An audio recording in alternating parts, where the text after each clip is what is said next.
விடயம் இது. இன்றைக்கு சமூகத்தில் அது சர்வசாதாரணமாக மாறி இருக்கு. உலமாக்களுக்கு எதிராக வெக்ஷன் அடிக்கிறது, உலமாக்களுக்கு எதிராக கடிதங்கள் எழுதுறது, உலமாக்களுக்கு எதிராக வீடியோக்கள் போடுறது, உலமாக்களுக்கு எதிராக பகிரங்கமாக அவர்களுடைய குறைகளை வெளிப்படுத்துறது. கனிமானவர்களை இது இன்றைக்கு சர்வ சாதாரணமாக இன்றைக்கு மீடியாக்கள்ல இதாக சர்வ சாதாரணமாக பார்க்கணும்.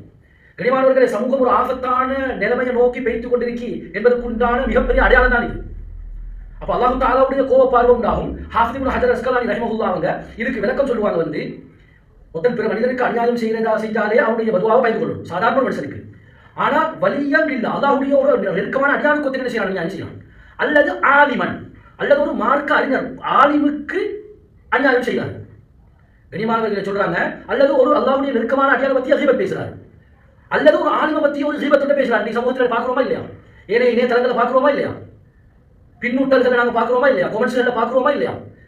சொல்றாங்க இப்படி கீபத் பேசின ஒரு ஆலிம பத்தி, அல்லது அல்லாஹ்வுடைய நெருக்கமான ஒடியான பத்தி ஒரு கீபத் பேசினான், அல்ல ஒரு ஆலிம பத்திய ஒரு இட்டுக்கட்டை பரப்பினான், அல்ல ஒரு ஆலிமுடைய ஒரு குறைய பரப்பினா, கனிமானவர்களை அவன் சொல்றாங்க லைஸ ககைரிஹி மினன் நாஸ், ஏனைய மக்களுக்கு ஏனைய கொடுக்கப்படக்கூடிய கொடுக்கப்படக்கூடிய தண்டனையை போல இல்லை.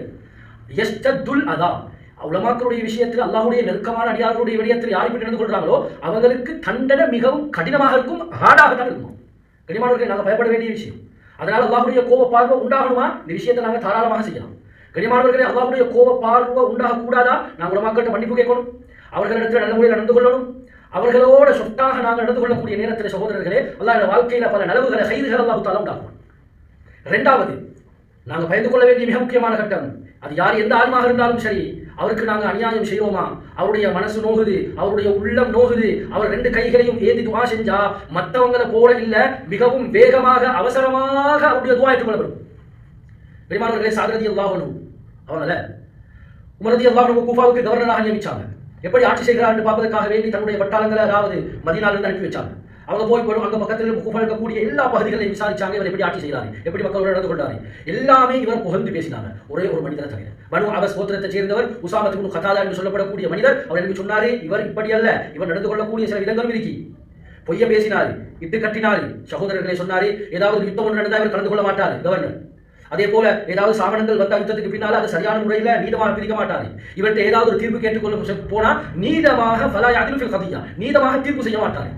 கனிமானவர்களை இதை கேட்டவர் சாத் ரலியல்லாஹு அன்ஹு உள்ளம் உடைஞ்சிச்சு, பதுவா செஞ்சாங்க. ஒரு ஆலிம், ஒரு காரி, ஒரு குர்ஆன் ஹதீஸை படிச்ச பாடமாக்கின மிகப்பெரிய ஒரு மார்க்க அறிஞர் உள்ளத்தால பதுவா செஞ்சாங்க. யா அல்லாஹ், இவர் சொல்லக்கூடிய விஷயம் உண்மையா பொய்யாக இருந்தா ஃபாத்தில் ஃபக்ரஹு, இவருடைய வறுமையை நீடிச்சிடு, இவருடைய ஆயுளை நீளமாக்கிடு. யா அல்லாஹ் வஅர்ரிதுஹுல் ஃபிதன், பெண்களுடைய ஃபித்னாக்கள்ல இவரை ஆழ்த்திடு. கனிமானவர்களே, இந்த துஆ அல்லாஹ் தஆலா ஏற்றுக்கொண்டான். உஸ்துஜீபத் தஅவதுஹு, அவருடைய தஅவத் துஆ ஏற்றுக்கொள்ளப்பட்டுச்சு. பின்னால் வரலாற்று ஆசிரியர்கள் சொல்றாங்க, அவர் அப்படியே வளைந்து அவருடைய புருவங்கள் எல்லாம் அப்படியே கீழே விழுந்து எந்த அளவுக்கு நீண்ட காலம் வாழ்ந்தார்னா 130 வருஷத்துக்கு மேல வாழ்ந்தார்.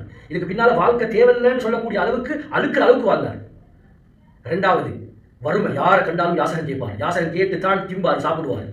மூன்றாவது, யாராவது அழகான பெண்கள் போனா பஜார்ல அந்த பெண்களை போய் அப்படியே பிடிக்க பார்ப்பாரு, அந்த பெண்களை போய் பிடிக்க பார்ப்பாரு. யாராவது இவற்றை போய் ஏதாவது உபதேசம் செஞ்சா சொல்லுவாரு, அசாபத்தினி தாவத்து சாத், சாதுரிய பதுவா எனக்கு படிச்சிருக்கி, எனக்கு ஒன்றும் சொல்லவான உன ஷைஹுல் மஃதூன், நான் ஃபித்னாவில் ஆழ்த்தப்பட்ட வயோதிபர் என்று அந்த மனிதரே சொல்லுவார், அந்த வயோதிபரே சொல்லுவார். கனிமானவர்களே, ஒரு ஆலிமுடைய பதுவா நிச்சயமாக ஏற்றுக்கொள்ளப்படும் மிக வேகமாக.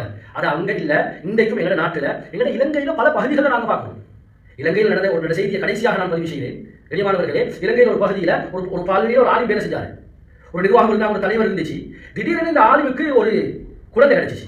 அந்த குழந்தையுடைய இடுப்புக்கு கீழால சீவடியில் பல கஷ்டங்கள் சிரமத்தோட பள்ளியில் இருந்தாரு. கொஞ்சம் லீவுகள் தேவைப்பட்டு எடுக்க வேண்டிய நிலைமையில இப்படியாப்பட்ட நிர்வாகத்தோட பிரச்சனை வந்துச்சு. தலைவரோட பிரச்சனை வந்த நேரத்தில் ஒரு நாள் ஜும்மாவுக்கு பின்னால கடினமாக பேசி ஏசி எல்லாம் சேர்ந்து தலைவரும் பேசி முதலாவது அந்த ஹசரத்தை பள்ளியை விட்டு விரட்டி விட்டாங்க.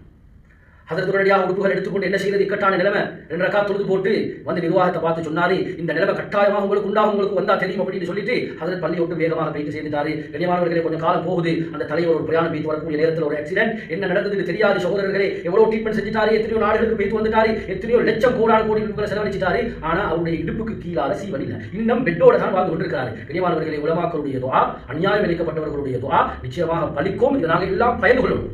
நான் ஏன் சொல்றேன்னு சொன்னா, நாங்கள் இந்த விஷயங்களை எங்களுக்குள்ளால உருவாக்கி இவர்களோட நடந்து கொள்ளக்கூடிய முறையை நாங்கள் வித்தியாசமாக அல்லாஹுக்கும் ரசூலுக்கும்